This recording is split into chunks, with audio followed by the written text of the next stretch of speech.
Especiales Voz Andina. Un análisis dinámico sobre temas de actualidad. Comenzamos.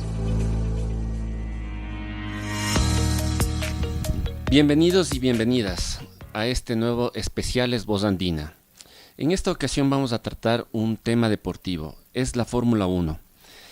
El 1 de mayo de 1994, cuando se corría el Gran Premio de San Marino, perdió la vida en competencia uno de los mejores pilotos de la Fórmula 1, Ayrton Senna. Tras de la muerte de este brasileño se han tejido muchas historias, pero aquí tenemos a uno de los testigos de esa competencia, que es docente de esta casa de estudios. Bienvenido, Mateo Manfredi. Hola a todos, muchas gracias por la invitación. Es un gusto estar aquí para recordar un mito de la Fórmula 1 como Ayrton Senna en este 30º aniversario de este accidente que ha cambiado la historia de la Fórmula 1 para siempre. Así es, y también nos acompaña Adrián Bonaiuto. Él es youtuber, es conocido como Señor Adrián, ¿no? Señor Adrián, correcto. Así es. Entonces con él vamos también a ver perspectivas de lo que conoce de Ayrton Senna, de lo que pasó entonces y cómo ha cambiado la fórmula desde aquel infausto accidente. Sin más, vamos a ver un primer video.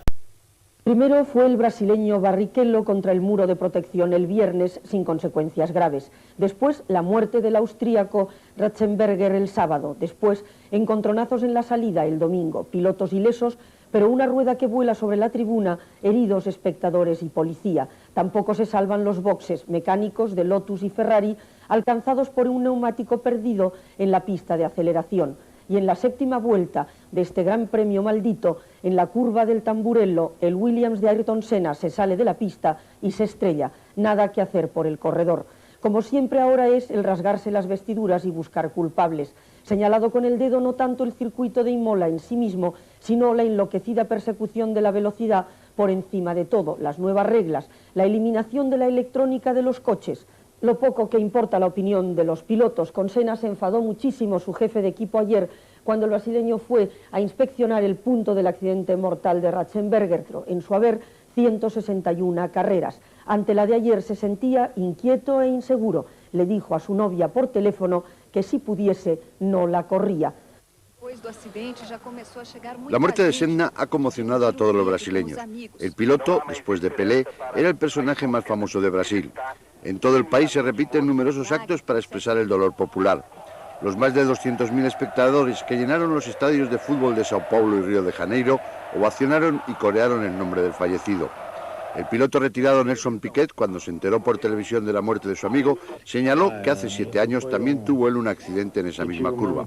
En la mayoría de las iglesias católicas de Río, los celebrantes y fieles oraron por el alma del piloto. Ayrton Senna era una persona profundamente religiosa, según ha señalado el cardenal Eugenio Salles. Numerosos seguidores del piloto brasileño mostraban su pesar portando fotografías, carteles y hasta autógrafos del fallecido. El gobierno brasileño ha decretado 3 días de luto nacional.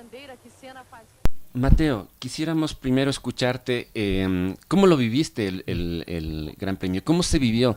Tomando en cuenta que el accidente de Ayrton Senna no fue el único incidente dentro de la competencia. ¿Cómo lo viviste? ¿Cómo fueron los asistentes al Gran Premio, tomando en cuenta que ya hubo un accidente previo en el entrenamiento y después hubo una muerte en las clasificaciones? ¿Cómo lo viviste ese hecho?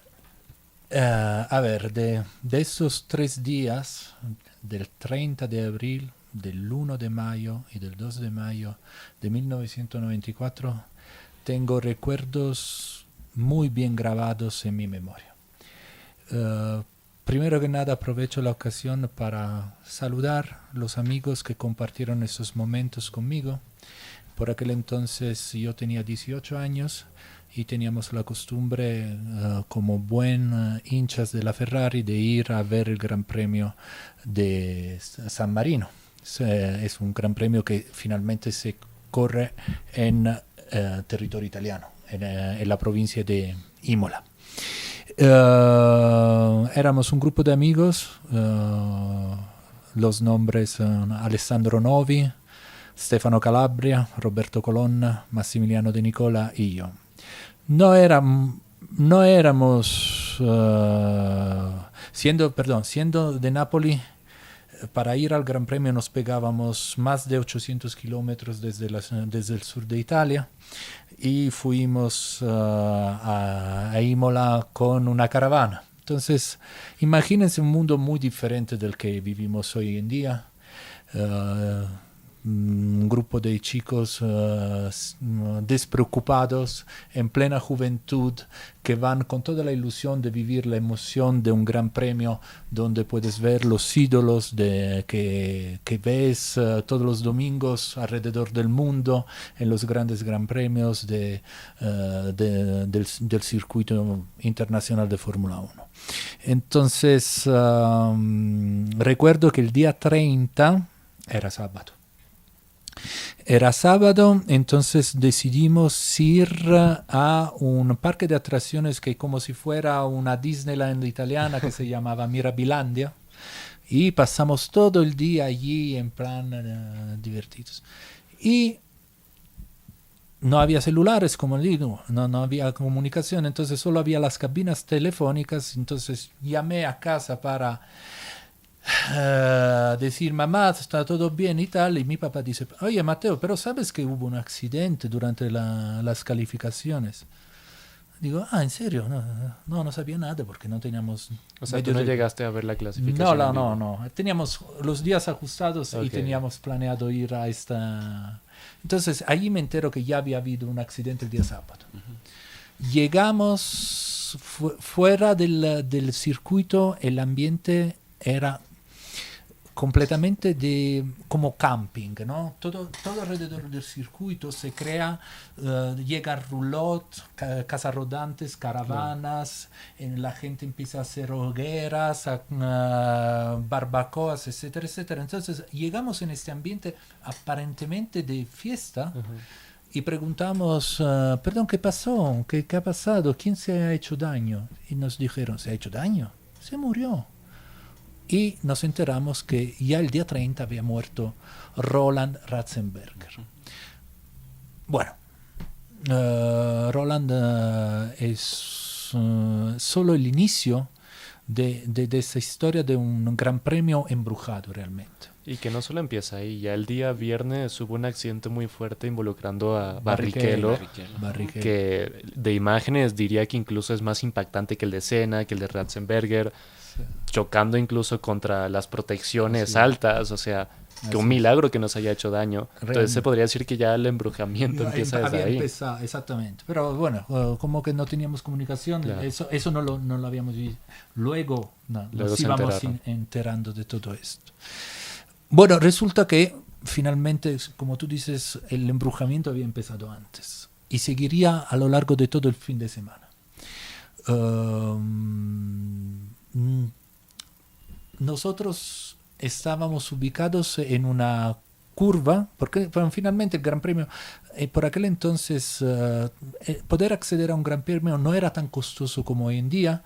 Tú podías, con unas 25.000 liras, estamos hablando de unos 20 euros actuales, tener acceso a las curvas. Ojalá. Hoy es impensable. Eso ya claro, es... La Fórmula 1 era un deporte para ricos, pero tenía un público popular. Sobre todo en Italia, con los fanáticos de Ferrari. Exactamente. Entonces, nosotros estábamos ubicados en esta curva que se llama La Tosa. Entonces, no sé cuántos de los amigos que nos están escuchando han podido ver un Gran Premio, pero básicamente un Gran Premio es verlo en vivo no es como ver un partido. O sea, llega un momento que te pasa todo el grupo de carros a toda velocidad y en este momento ni escuchas la voz del que está al lado porque el ruido es increíble y desaparecen. Entonces, poco a poco escuchas el ruido que se va alejando, hasta que luego vuelven a asomar por el otro lado.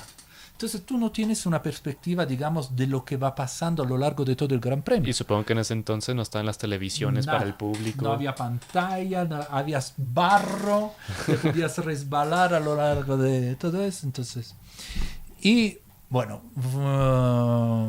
fuimos en esta curva y el Gran Premio, o sea, es toda una grande fiesta. Empieza por la mañana, empiezan con el Gran Premio de las Porsche y luego dan las pruebas y todo estaba listo para el Gran Premio. Y esta es la parte de la vivencial, ¿no? De cómo se vive la Fórmula 1. Adrián, quisiera interrumpirte, Mateo, para preguntarle cómo se vive hoy la Fórmula 1, cuánto ha cambiado. La Fórmula 1, lo que decía él es importante, que la Fórmula 1 siempre ha sido un deporte para ricos, pero que era muy popular. Yo creo que eso, si hablamos de presencialmente, ha cambiado. La Fórmula 1, pero incluso para alguien como yo que es tan fan del deporte, se vuelve algo muy difícil acceder a un gran premio e ir, incluso impensable. Entonces se limita a un disfrute únicamente virtual, que eso no hace que sea más pobre, ¿no? Ahora tenemos acceso a todo tipo de herramientas, a todo plataformas, a seguimientos, a redes sociales, y hace que se siga de una manera distinta. Nos enteramos de todo, cosa distinta a la que era en ese entonces. Entonces tal vez uno siente un apego más personal con los pilotos, a pesar de no conocerlos. Uno llega a conocerlos más de manera lejana. En ese entonces creo que los pilotos eran como más una figura mística, un personaje del que no se conocía bastante. Eso ha cambiado últimamente. Realmente uno se encariña con los pilotos y si llegase a suceder algo así como la muerte de Ratzenberger o de Senna, creo que impactaría de forma distinta. Sería algo más personal de cierta manera, sin obviamente quitarle peso a la muerte de Ayrton, ¿no? Pero así es al menos como se vive actualmente.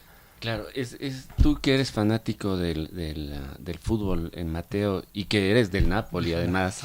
Yo soy de la Juventus. Ay, bueno. Menos mal que tenemos el automóvil. Hay una vivencia diferente entre ver el fútbol en la televisión y vivirlo en el estadio, ¿no? Lo mismo pasa en la Fórmula 1, entonces. En la Fórmula 1 es incluso más emocionante por un aspecto realmente que tú percibes la potencia de sus motores, este ruido que te envuelve, esta imposibilidad, como si viniera una astronave encima de donde estás y te aislara de todo esto durante unos pocos segundos. Y la percepción que puedes tener de un carro que va a 320 kilómetros horarios es una percepción de pura potencia. Entonces, evidentemente tú cuando ves un partido de fútbol haces un seguimiento técnico, el pase fuera de juego, la remontada, y dependiendo de la situación que se da. En cambio, la Fórmula 1 lo que sobresale son dos elementos. El técnico, el mecánico, sobre todo en esta época, porque los carros de hoy en día no se pueden mínimamente comparar a los que había por aquel entonces, por un tema de tecnología que nuestro amigo nos podrá explicar mucho mejor que yo. Y el otro es el factor humano. El factor humano.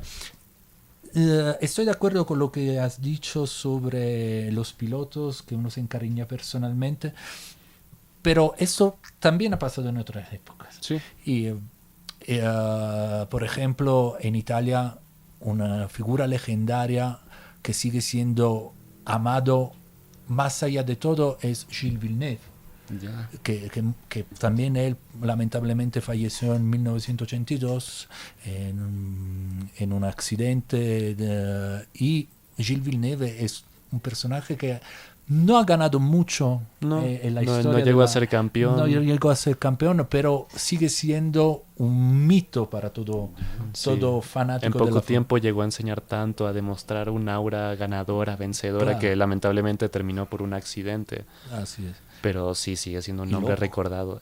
Loco. Y dentro de la fanaticada tifosi de los Ferrari es un nombre gigante. Un gigante.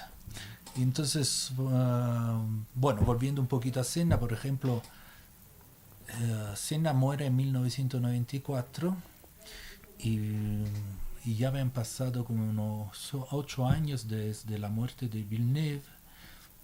Mientras tanto solo hubo otro accidente, digamos, fatal, que era, lo tengo apuntado aquí, el de un italiano, Riccardo Palletti, y luego desde el 1982 no hubo accidentes letales. Y de repente, en el mismo fin de semana se dan 2. El de Roland y el de Ayrton Senna. Entonces, la Fórmula 1 que se pensaba haber alejado de este problema, de la posibilidad, de repente cae en un precipicio que pensaban impensable. Y además 2 en 24 horas. Fue increíble. Por eso, volviendo a esto de las historias que se tejen alrededor de la muerte de Ayrton Senna, lo que hablaba al principio, ustedes decían de un premio embrujado. Gran premio embrujado. Sí, pero por lo visto, esto empieza mucho antes, ¿no? Yo recuerdo claramente, también he sido muy seguidor de la Fórmula 1, no al nivel de ustedes, pero he seguido desde muy pequeño. Para mí, uno de los pilotos que más me gustaba era Alain Prost. Pero el enemigo. Se cayó de la cúspide cuando tuvo este incidente con Ayrton Senna para evitar que quede campeón.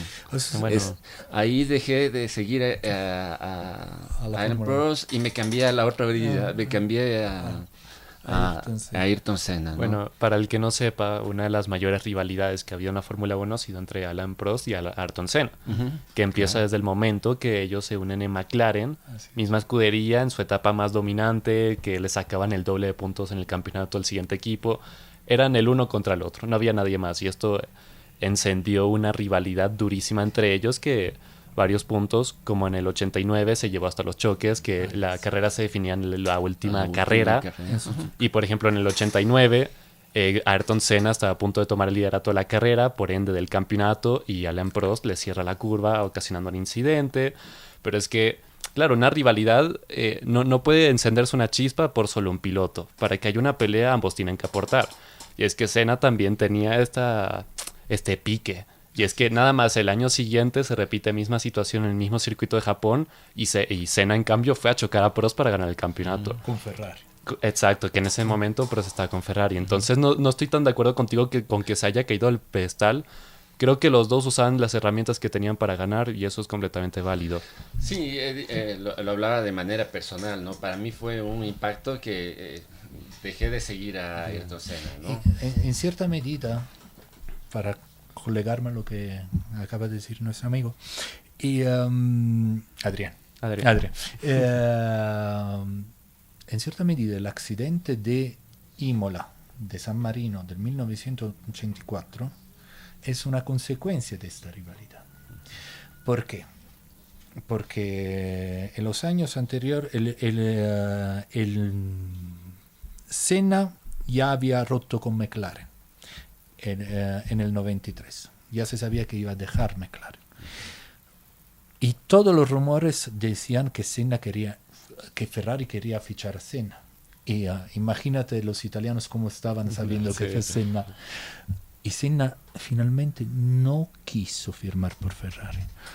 Y él lo dice a un periodista italiano que dice: pero Ayrton, ¿por qué no firmaste con Ferrari? Te estábamos esperando.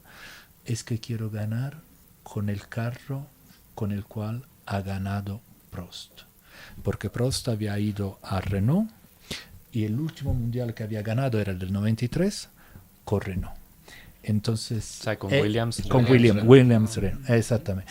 Y entonces él quería quitar esto de que Prost era el único que había ganado el mundial con Williams. Sin embargo, desde el comienzo de la temporada, el Williams no es un carro confiable. Imola era el cuarto gran premio, era el quinto, el tercero. Senna estaba todavía con 0 puntos. Y en esta temporada asoma uno de lo que serían los protagonistas de los años 90. Un tal alemán, Schumacher. Entonces, Senna estaba desesperado por ganar este gran premio, pero sabía que el carro no le funcionaba. Pero solo quiero añadir que a pesar de que el carro no le funcionaba y ese Williams se mostraba que se descontrolaba, que era muy duro, Senna se llevó las 3 poles de las 3 carreras. Siempre se llevaba la pole y luego durante el Gran Premio sufría. Exactamente, sufría algo que le... Entonces él llegó súper concentrado y perturbado por la muerte de Ratzenberger. La noche anterior al Gran Premio, Senna fue a visitar el lugar donde había muerto Ratzenberger. Casi como... Bueno, por un aspecto de humanidad que todo el mundo le reconoce a Senna como piloto, como persona, y por el otro casi como una previsión que podía pasarle a él también en una semejante situación. Y entonces, nada, eso son... Sí, también recuerdo algo que es importante y de lo que me parece que también podemos hablar, es el tema de que unas jornadas antes, la verdad es que ya ha pasado tanto tiempo que no recuerdo en cuánto tiempo fue, pero yo recuerdo que hubieron reuniones de los pilotos con los dirigentes de la FIA, con las autoridades de la FIA, porque había problemas con los vehículos. Y yo recuerdo claramente que Ayrton Senna fue uno de los principales representantes de los pilotos. De hecho, hay documentales en los que se puede ver a Ayrton Senna hablando frente a cámaras y frente a las autoridades de la FIA, pidiendo una serie de normatividades, una serie de permisos. Es claro que Williams en eso fue innovador, tenía ya posibilidades de controlar a los vehículos electrónicamente, pero la FIA no daba paso a ese tipo de circunstancias. Y quizás eso también es una previa de lo que iba a pasar en Imola, ¿no? Bueno, por una parte, algo que enaltece la figura de Senna, en mi opinión, es que más allá de lo bueno que era en la pista, era su actitud fuera de ella. Él como siempre representaba a los pilotos, no tenía pelos en la lengua para decir lo que pensaba. Él era una persona muy transparente en ese aspecto y era algo también por lo que era muy admirado. Y lo que dices, bueno, casualmente, en campeonatos anteriores a que se uniese Williams se mostraba como la escudería más innovadora a manos del actual ingeniero del Red Bull, el que estábamos viendo ganar ahorita, Adrian Newey. Williams en ese entonces tenía innovaciones tecnológicas que no se habían visto antes, como suspensiones activas que se podían mover en plena carrera. Y claro, Senna cuando estaba en McLaren no le convenía y era de los primeros en no estar de acuerdo con todas estas regulaciones, pero al ver que no se movía un dedo para cambiarlas, que seguían avanzando, fue cuando decidió irse a Williams, porque claro, a pesar de que toda la fanática de Ferrari y creo que también tiene importancia lo de que Prost ganó en Williams, todo eso se suma para que él se quisiese ir a ese equipo que tenía el carro más rápido. Claro que luego terminó siendo el carro que lo iba a conducir lamentablemente a su accidente, ¿no? Pero sí. Sí, Senna tenía un compromiso muy alto con la seguridad, pero un poquito hay que retroceder con la máquina del tiempo y considerar que la Fórmula 1 estaba pasando en una época de transición inédita. ¿Sí? Entonces, por mucho que se hayan dado una evolución tecnológica entre los 50 y los 60, los 60, los 70, 80, y la época dorada de la Fórmula 1, por lo menos para mi generación, es la de los 70, 80, eran realmente motores de aviones puestos encima de carros. 40.000 caballos. Eran una cosa increíble. Y había una ingeniería atrás por la época increíble, pero prácticamente era la mecánica y el hombre. En cambio, justo en mediados de los 90 empieza a entrar este factor de la tecnología. Pero no podemos pensar que tenemos la misma tecnología que tenemos hoy en día, claro, ni mucho menos. Tú si agarras uno de los mejores pilotos de hoy en día, y sí se ha dado. Por ejemplo, Leclerc de Ferrari. Le metieron a conducir un carro de los años 70 de Niki Lauda en Mónaco, y el tipo se ha estrellado. Porque claro, imagínate una tracción con un motor turbo de los años 70. Es inmanejable, no tenemos este conocimiento. Sí. Y tenía solo 4 velocidades. O sea, 4 velocidades. Todos esos caballos en 4 velocidades. Y 4 velocidades. O sea, el esfuerzo físico que hacían estos pilotos en los años 70 era increíble. Cada gran premio perdían unos 4 o 5 kilos de masa muscular. Uh-huh. Que tenían que recuperar para el siguiente gran premio. Entonces, entra la tecnología, pero la tecnología no es capaz todavía de equilibrar este monstruo de motor que tiene. Entonces, casi hay una confianza excesiva en esta época de que la tecnología puede ayudar, pero la misma tecnología resulta ser un límite en este momento. Uh-huh. Y allí nace la bronca de Senna que tú describías. Uh-huh. ¿Cuánto crees que ha cambiado la Fórmula 1 desde ese tiempo o desde la muerte de Ayrton Senna para nuestros días?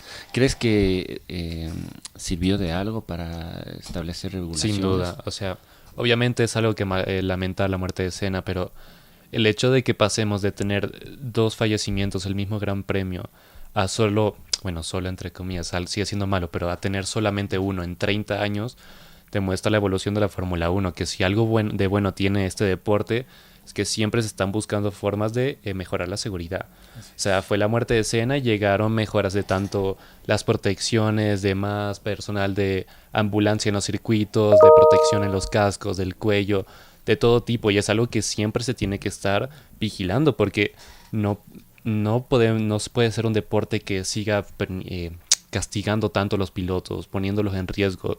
Y estamos en un punto de seguridad máxima donde hasta el choque más vistoso como el de Grosjean en 2020, donde vemos un carro dividirse, meterse en las barreras, salir en fuego y la mayor herida es unas manos quemadas, estamos en el mejor momento y esto es gracias a Senna, gracias a Ratzenberger, gracias a todos los accidentes, el de Jules Bianchi en 2014, que han sido claves. Esto es en el sentido de seguridad. Y si hablamos de cómo ha cambiado en otros aspectos, refiriéndome aquí Mateo habla de Leclerc manejando un carro de Lauda. Creo que eso es el mismo debate que se tiene en el fútbol de cuándo era más difícil, si en los tiempos de Pelé, si Messi, quién vale más. Es algo muy difícil de ver porque yo, por ejemplo, más bien pongo en aprecio el hecho de que los pilotos actuales con tanta tecnología, siendo el nivel máximo de exigencia, de precisión, sigan rindiendo un nivel tan alto. Entonces es algo que yo valoro, pero también se valora los tiempos de Fangio cuando estaba corriendo Fangio y atrás se morían 2 pilotos en un fin de semana. O sea, era una inseguridad impensable. Entonces cada época tiene su valor. Exactamente, totalmente. Claro. Y no dejamos de pensar que son personas que están corriendo a 320 horarios. O sea, claro. Igualmente cualquier otra persona no lo puede hacer esto. Uh-huh. O sea, son la élite de la élite siempre. Claro, son los 20 mejores del mundo. No hay más. No es como el fútbol donde hay un montón de primeras divisiones en varios países. No, aquí son 20 y ya está. Exactamente. Claro. Volvamos a aquella época cuando precisamente mencionaban del cambio de escudería de McLaren a Williams.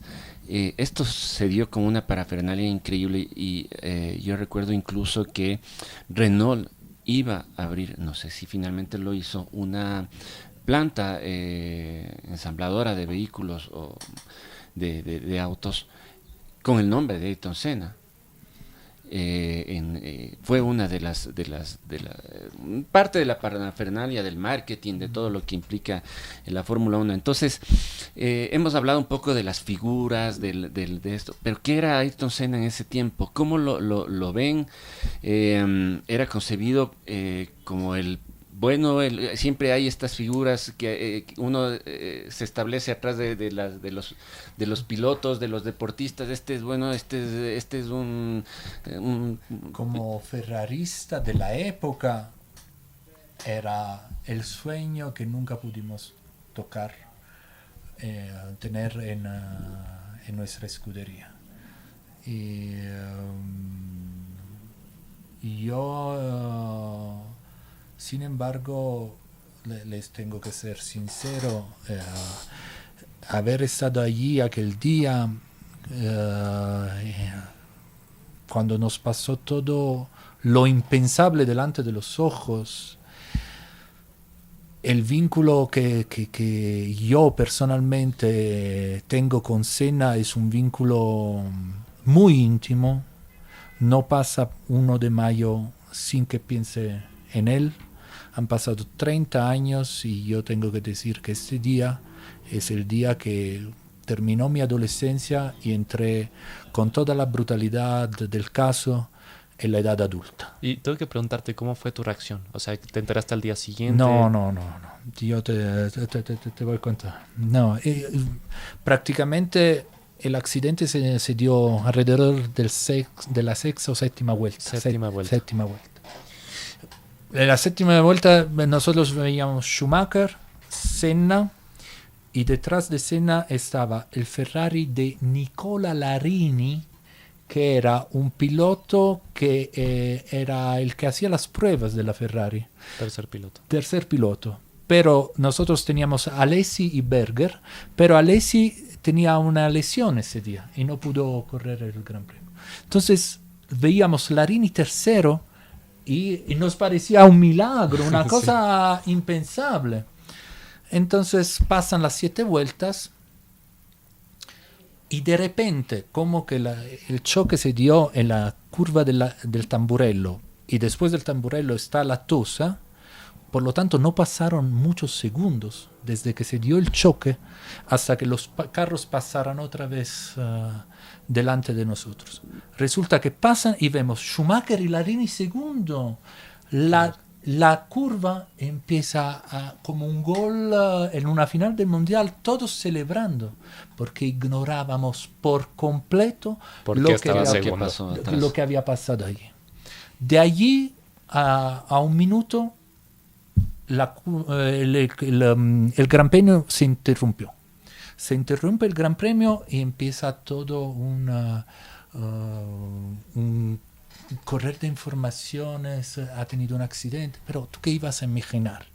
Sí. Que el más grande de todas las épocas acababa de fallecer a 500 metros de donde... No podía... Es que es inimaginable. Te lo estás negando también.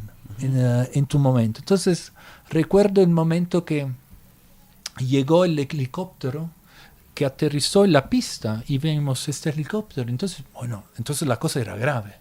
O sea, no se informaba de ninguna manera por intercomunicadores. No teníamos nada. ¿Cómo se enteraron?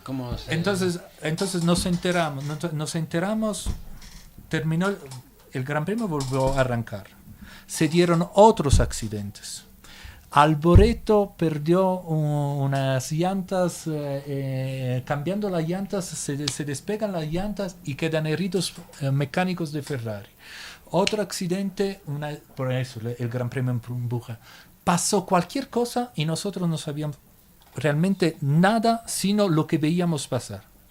Termina el Gran Premio y mi amigo Alessandro Novi y yo, viendo que la Ferrari había llegado segundo o tercera, invadimos la pista para llegar a la zona de la premiación. Al podio, exactamente. Entonces pasamos por la Tosa y nos metimos en el Tamburello. Allí vemos un grupo de personas y estaba todo un polvo blanco que parecía cal. Todo pasado y desde este polvo blanco aflotaba una mancha roja. Entonces yo le pregunté a mi amigo, ¿será sangre? Dile, no, será los aceites. Digo, a mí me pinta sangre. En realidad, a Ayrton Senna le hicieron la traqueotomía en la pista. Wow. Y esta era la sangre que se había quedado y la habían cubierto con un polvo blanco, que no sé, que será tal vez estos de antifuego, no sé, pero flotaba. Y yo dije, tengo muy mala espina, salgamos de aquí. No, aquí ha pasado algo grave. ¿No fueron al podio? No fuimos. Que por cierto el podio no lo celebraron, ¿no? Ellos tampoco están al tanto, pero Schumacher, que fue el ganador... No llegamos a eso.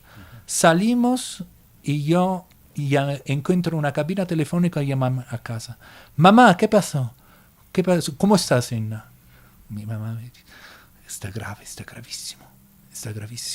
¿Tú cómo estás? Porque mi madre estaba asustada porque sabía que había habido heridos en las gradas de estas... Digo, ma, yo estoy bien, pero... entonces allí entendimos que la cosa era grave y nos encaminamos hacia donde teníamos aparcado la caravana. Allí estaba toda la gente que salía, los carros. Y recuerdo que desde un carro estaba un señor con la radio prendida y dice, acaba de fallecer Ayrton Senna en el hospital de Bolonia. Silencio. Fue la cosa, o sea, allí entiendes, o sea, tú lo habías visto pasar delante de ti y recibiste esa. Nos enteramos de esa forma. Eso también es un cuento de una Fórmula 1 que ya no existe en las modalidades, en cómo se vivía, y como he dicho al comienzo, allí es el momento en que yo considero que he entrado en la edad adulta. Traumáticamente.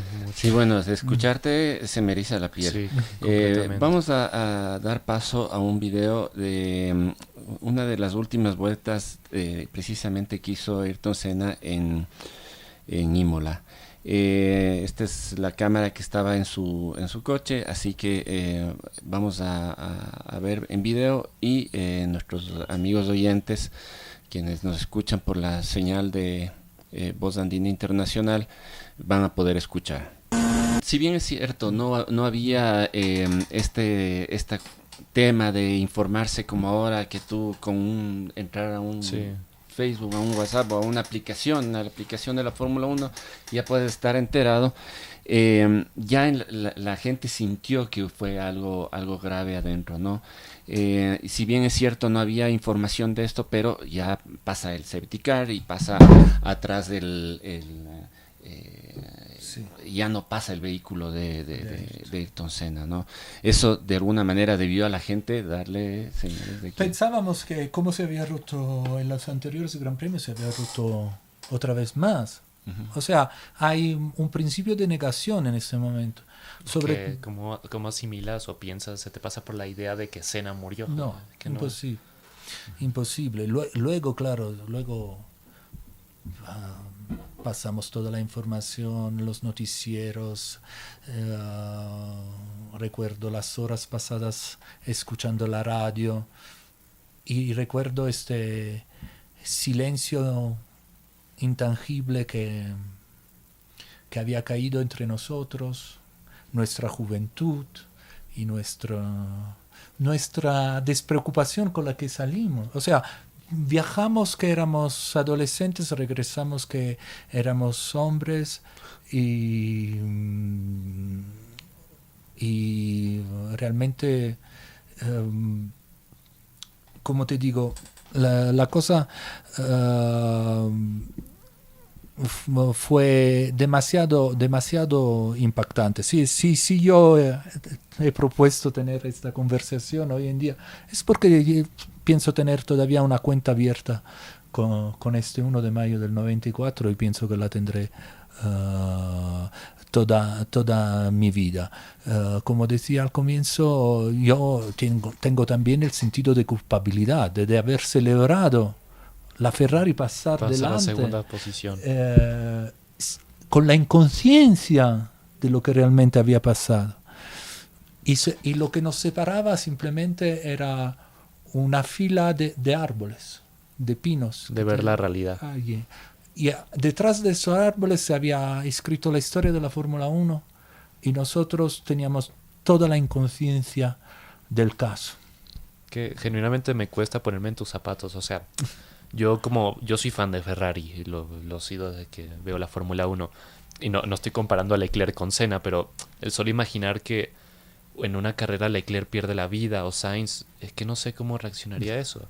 Y yo que vivo de hacer videos de Fórmula 1 humorísticamente, es que cómo yo voy a seguir haciendo videos de gente que puede perder la vida, o sea, asimilarlo, es que no podría, sencillamente no podría. Claro, te cambia toda la perspectiva. Me cambia todo, también pasaría a ser adulto en ese momento, como tú dices, que no creo que se pueda preparar uno para eso, sencillamente. No estás preparado, entonces por mucho que había señales, como tú indicabas, la percepción de este Gran Premio embrujado ha sido de poco a poco. Y una coyuntura así de hechos nunca se había dado en la historia reciente estamos hablando de hace 30 años, pero de la historia de la Fórmula 1 moderna. Así que realmente pienso que me ha marcado mucho, evidentemente. Tengo una cuenta pendiente con este acontecimiento, siempre la tendré. Mi sueño en algún momento es volver a ver un gran premio, pero quisiera verlo en Brasil.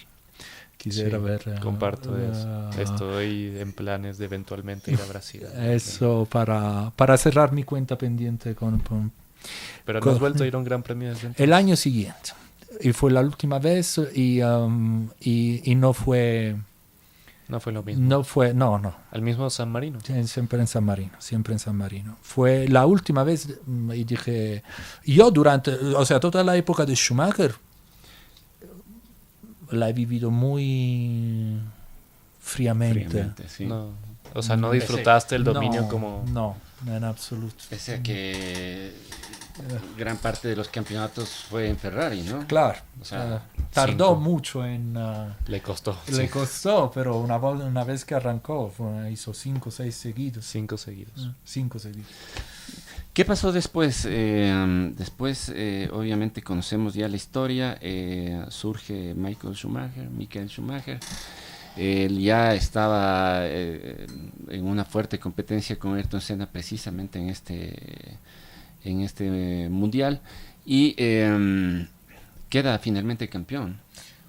Claro. Ese año quedó campeón. El 94 él gana con Jordan y gana 2 campeonatos y luego pasa toda esta sequía hasta finalmente ganar con Ferrari. Pero sí, hablando del mismo Schumacher, o sea, para entender lo grande que era Senna, pregúntale a Schumacher, pregúntale a Hamilton quién era su ídolo. Y los dos te van a responder que Ayrton Senna. Uh-huh. De hecho, hay una imagen muy famosa de Schumacher cuando supera el número... Senna tenía el récord de poles hasta ese entonces de 65. Y entonces el momento que Schumacher supera 65 casualmente en San Marino, la imagen de él llorando en una entrevista porque es que su ídolo, el que perdió su vida en una carrera que él ganó y ahora lo está superando, o sea... Era una imagen Senna tan grande para todos ellos, incluso para gente que como Hamilton o Michael, que en términos de números son más grandes. Considero que nadie ha logrado igualar la grandeza de la figura de Senna dentro del deporte. Uh-huh. Es que era un aura mágica que no tenía nadie más, que hasta la fecha no ha tenido nadie más para mí. Yo habré visto miles de veces los videos de Senna. Y vinculándome a lo que está diciendo Adrián, pienso que hay un gran premio que más de todos define esta aura de Senna, y fue un gran premio de Brasil bajo la lluvia 91, que Senna prácticamente gana con el cambio roto.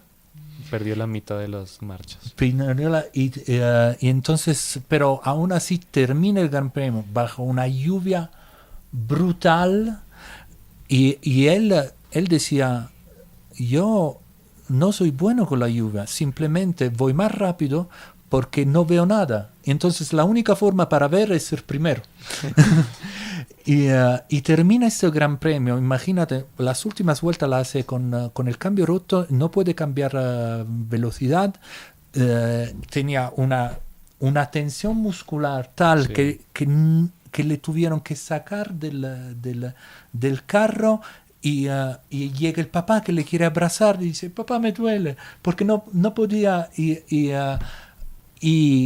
hay la grabación de cuando le avisa de la radio.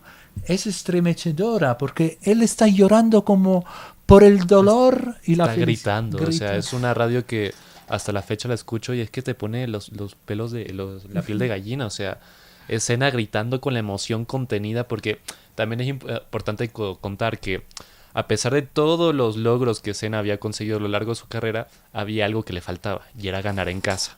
No lo consiguió en Toleman, ni en Lotus, ni en los primeros años McLaren, y no lo conseguía, siempre le pasaba algo. Y finalmente en el 91, Pole lideraba la carrera y de repente a mitad de la carrera se le rompe el carro, la mitad de las marchas las pierde, le empieza a recortar el piloto que está en segunda posición. Y claro, esta tensión muscular que cuenta aquí Mateo es que Senna no sabía si iba a llegar hasta el final, estaba haciendo todo su esfuerzo inhumano porque era lo único que le faltaba, ganar en casa enfrente de su gente. Y finalmente cuando lo logró, ya una vez cruzó esa línea de meta, llegó toda esa emoción, todo ese dolor, todo lo que estaba contenido, que no podía salir del carro, lo tuvieron que auxiliar, y una vez llega al podio es esta imagen mítica de él con las pocas fuerzas que le quedaban intentando levantar la bandera de Brasil en el podio enfrente de su pueblo. O sea, es que esa imagen, yo no, obviamente yo tengo 19 años, yo no vi a Senna correr, ¿no? Pero una vez me hice fan de este deporte, el ver esa imagen de Senna con todo su dolor, todo lo que representaba y lo importante que era para el pueblo brasileño, es que creo que eso es Senna. Eso es en lo que se resume ese piloto y por qué yo lo admiro tanto. Bueno, puedo decir, es muy emocionante que un chico de 19 años tenga semejante competencia, semejante amor para un deporte que como puede contar él mismo, lo estamos viendo con los ojos suyos, pero de hace 30 de hechos de hace 30 años. Sí. Ese vínculo no es común. Te felicito mucho por tu capacidad crítica y narrativa sobre este deporte, más allá de lo que es hoy en día, porque hoy en día es muy fácil decir Verstappen, Leclerc, Sainz o lo que fuera. Entonces, felicidades. Muchas gracias, sí, bueno, Adrián es, digamos, el único youtuber que se dedique a la Fórmula 1 aquí en el país, ¿no? Sí. Entonces, es gran mérito y además con mucha solvencia, como nuestros oyentes podrán comprobar en su página web. A pesar de todo lo dicho, lo cual comparto, porque realmente se nota que tú vives la pasión de la Fórmula 1, yo lo hablo de manera personal. Desde hace muchos años yo he dejado de seguir la Fórmula 1 porque siento que ya no tiene el mismo nivel de emoción que tenía antes. No sé si es una percepción mía, pero yo recuerdo antes, aquí obviamente por la diferencia horaria, íbamos a ver el Gran Premio de Suzuka en Japón a horas de la madrugada. Claro. Y nos reuníamos en casa de algún amigo, de algún familiar, a ver el premio de Suzuka. Entonces llegaba a ese nivel. Hoy, particularmente, digo personalmente, quizás para mí es una cosa personal, ha perdido algo. No sé si es que lo comparten o qué es lo que pueden ver en que había antes y que no hay hoy, ¿no? ¿Quieres responderlo tú? Bueno, confrontación generacional. Evidentemente, como decía antes, para mí la época dorada no puede... o sea, la época dorada para mí son los años 70, los años 80. Ya los años 90 suponen un cambio que está marcado justamente por este accidente de Senna. Para la época de los años 70, cuando empiezan a... O sea, cada escudería empieza a construir proyectos de carros individuales. O sea, los carros de hoy en día se parecen todos. Allí, en cambio, veías un Lotus, un Ferrari y... O sea, la reglamentación no era tan estricta. Exactamente. Entonces, había un mítico carro que tenía seis llantas. El Tyrrell. El Tyrrell. El Tyrrell tenía 6 llantas, porque si perforabas uno, se inventaban cualquier cosa. Y en esta época hay personajes míticos. No podemos no hablar de Fórmula 1 sin hablar de Niki Lauda. De James Hunt.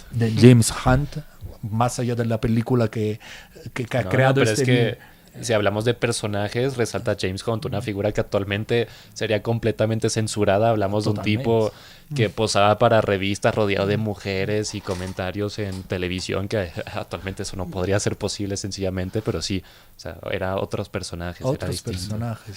Niki Lauda, cuando se murió el Niki Lauda, o sea, ves, Niki Lauda salió con vida de un accidente brutal. Le habían pasado la extrema unción y ha seguido viviendo murió en 2019.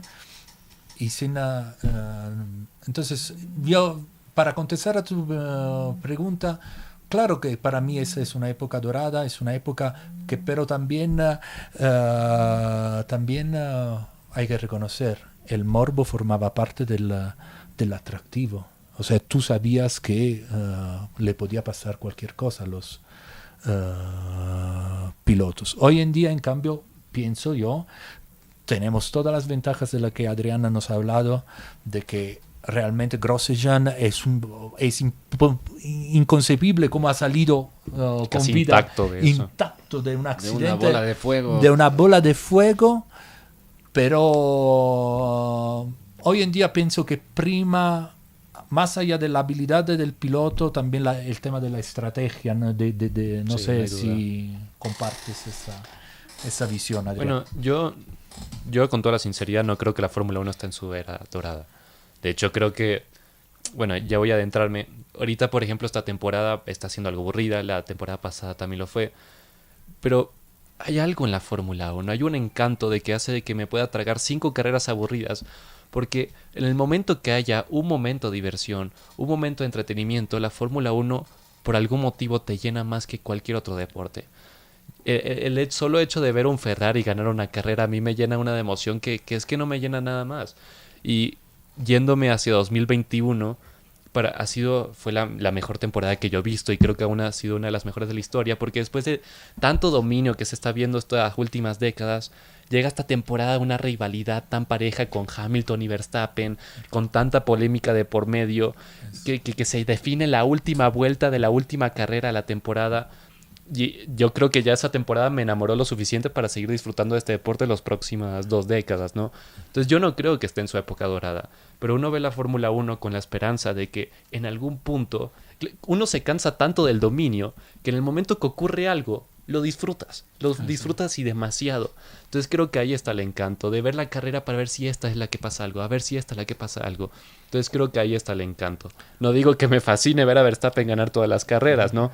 Pero el hecho de tener la esperanza de que si un momento Leclerc o Sainz ganan, ahí me llena y no sé por qué me hace tan feliz. Es algo que no tiene ningún otro deporte para mí. Y agradecemos a Verstappen de habernos regalado una victoria de Sainz. Bueno, yo comparto con ustedes mi afición por el Ferrari, pero por Verstappen no. No. Prefiero 1000 veces a Hamilton. No, alguien que admiro muchísimo, pero sí, obviamente como cualquier dominio uno se termina cansando. Y ya está. No. También a Schumacher se había vuelto aburrido. Hamilton. Y creo que la FIA reacciona para tratar de darle un poco de atracción al deporte, implementando normas que limiten este tipo de dominio. Es que esa es la cosa. Actualmente para el 2022 hubo un cambio de reglamento. Es decir, los monoplazas pasan a ser distintos, se hacen de nuevo. Y esto supuestamente fue con la idea de hacer la competición más pareja. Le pusieron techo de presupuestos a los equipos. Actualmente, mientras Haas, el último en la parrilla, se dejaba 100 millones, Ferrari podía dejarse 500 millones el presupuesto si quería. Actualmente eso no se puede. Hay un presupuesto límite de 145 millones. Pero es que no ha cambiado. La Fórmula 1, al parecer, algo está en su ADN de que siempre tiene que haber alguien dominando. Así que sí, estamos con la esperanza de que el cambio de reglamento 2026, que es el próximo, traiga un ganador distinto, pero por ahora hay que tragarnos el dominio de Verstappen. Y hay que remarcar una cosa que, bueno, tal vez lo digo por ser italiano, pero cuando uno piensa Fórmula 1, piensa Ferrari. Es así, no es por ser italiano, ese es un hecho.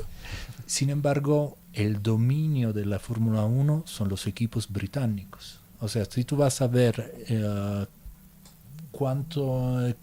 la mayor parte de los mundiales los han ganado Lotus, McLaren, Williams, exactamente. Entonces, pero igual no lo sé, porque Ferrari es el que tiene más campeonatos con diferencia. Y lo siguen tanto Mercedes como Red Bull, que no son británicos. No son británicos. Pero bueno, sí. Pero Ferrari se arrastra un aura de leyenda primero por Enzo, el patrón de la Ferrari. Y segundo porque sigue siendo prácticamente el único equipo que hace todo solito. O sea, ese es un desafío de identidad frente al hecho que, imagínate, la Red Bull, si nos hubiesen dicho hace 15 años que iban a montar un equipo y que iban arrasando con la Fórmula 1, nunca nos lo hubiésemos es que exacto, Ferrari tiene esa pureza que no tiene ningún otro equipo. Exactamente. Para el que no sepa, dentro de la Fórmula 1 están los que hacen monoplazas, que son los equipos, y quienes les proveen motores. McLaren puede ser McLaren, pero a lo largo de los años le ha dado motores Honda, le ha dado motores Renault, lo mismo con Williams. Red Bull no hace carros, Red Bull simplemente le trae los motores y ellos hacen el monoplaza, pero Ferrari es el único que siempre ha sido Ferrari, pureza absoluta y manteniendo su identidad, que a pesar de que se mancha por su pobre rendimiento en pista varias veces, sigue siendo, no se ensucia esa aura que tiene este equipo, que desde alguien en su momento ajeno a la Fórmula 1, cuando yo me aficioné, vi en Ferrari algo muy similar al fútbol, algo que no veía en ningún otro equipo. Esta fanaticada, cuando yo vi la victoria de Leclerc en Italia en 2019, fue un momento en el que me enamoré. Vi a miles de personas formarse en la recta principal celebrando con humo rojo la victoria de este chamo. Yo dije, wow, es que nunca pensé ver esto en un deporte de carros, o sea, y ese fue un antes y un después para mí. Muy bien, hemos llegado a la parte final del programa. Hemos hablado de Fórmula 1. ¿Qué es lo que puede originar que un 1 de mayo, después de la marcha de los trabajadores, vengamos a hablar de Fórmula 1? Nada más y nada menos que Ayrton Senna, ¿no? El 30º aniversario. Así es, a los 30 años de su muerte. Agradecemos aquí la presencia de Adrián Bonaiuto, de Mateo Manfredi y a Tito Chela en los controles. Será hasta una nueva oportunidad, y sin antes mencionar y agradecer a las personas que nos siguen a través de YouTube y la aplicación móvil de Voz Andina Internacional. Hasta la próxima.